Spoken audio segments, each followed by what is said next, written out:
A new poll of Latinx voters has some potentially good news for Democrats. According to the survey, voters in battleground states are souring on Trump and open to other options in 2020.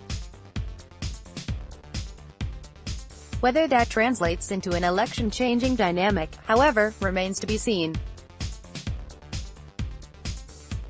After all, the party hasn't exactly had a great track record on executing successful Latinx mobilization strategies, and such efforts will be important to drive voters to the polls.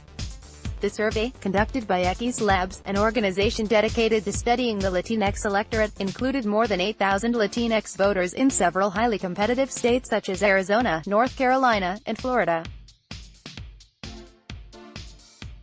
Per the results, Latinx voters favor a Democratic candidate over Trump at this point in the election cycle, though that sentiment was more muted in certain states like Florida, where Republicans have historically had a strong foothold among Cuban Americans. Between 10% and 20% of voters across every state were also undecided. A new survey finds that a majority of Latinx voters are interested in backing Democrats in 2020.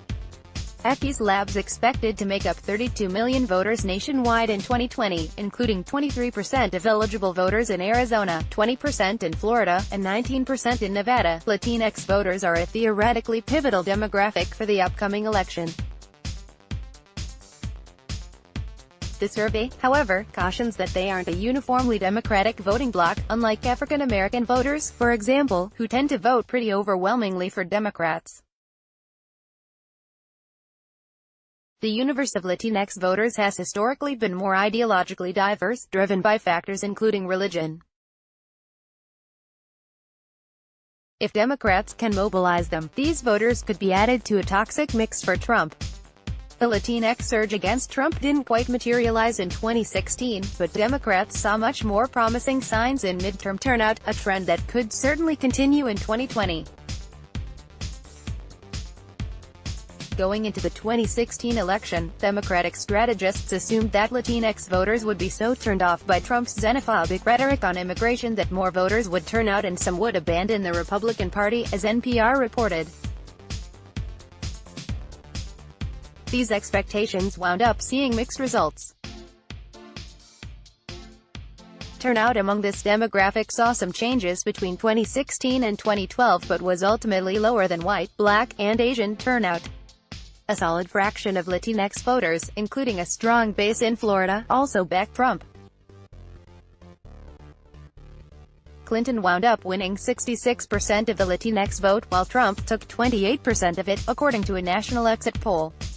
This breakdown is roughly in line with Latinx vote as overall voter affiliation, though it has been contested by some polling experts. The 2018 midterms indicated a more dramatic shift. Turnout in the midterms spiked from 27% in 2014 to 40% in 2018.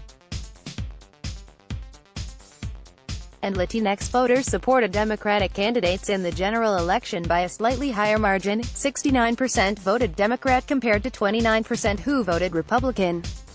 As Vox's Tara Golshin reported, Latinx sentiment has taken a steady hit since Trump took office, due to, among other things, the administration's policy of separating and detaining families at the border.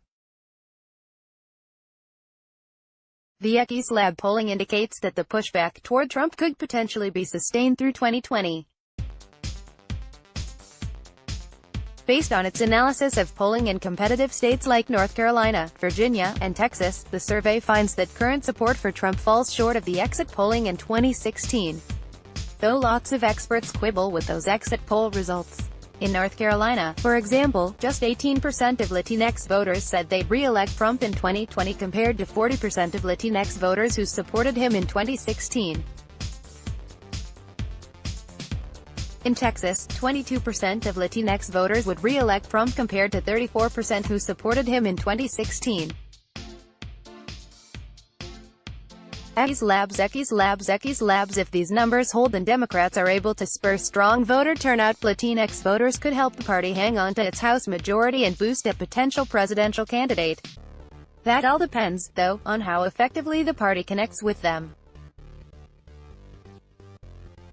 If Democrats assume that they can expect higher voter turnout based on feelings of political threat or angst without investing in voter mobilization, this will likely lead to disappointing electoral participation. Notre Dame political science professor Ricardo Ramirez told Vox in 2018.